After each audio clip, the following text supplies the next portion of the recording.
হাই friends, অনুৰাগিনীৰ আজিৰ খণ্ডটি সঁচাকৈ বহুত বেছি ইণ্টাৰেষ্টিং হ'বলৈ গৈ আছে, কিয়নো আজিৰ খণ্ডটিত অনুষ্কাই ডিটিৰ বিষয়ে নেগেটিভ চিন্তাধাৰা মাক দেউতাকহঁতৰ মনত ভৰাই দিবলৈ চেষ্টা কৰিছিল যদিও জেঠাইকে অনুষ্কাৰ বিপৰীতে এইবাৰ ডিটিৰ পক্ষ হৈ মাত মাতে।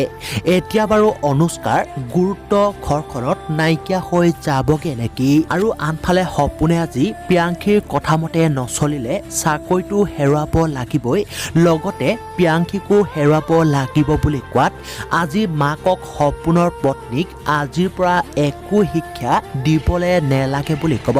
এতিয়া বাৰু প্ৰিয়াংশীৰ দেউতাকে কোৱাৰ দৰে সপোনে মাক দেউতাকক এৰি নিজৰ স্বাৰ্থৰ কাৰণে ঘৰ জোৱাই হ'বলৈ যাবগে নেকি? গতিকে এই সকলোবোৰ জানিবলৈ চাওক অনুৰাগিনী ধাৰাবাহিকখনৰ আজিৰ সম্পূৰ্ণ খণ্ডটি।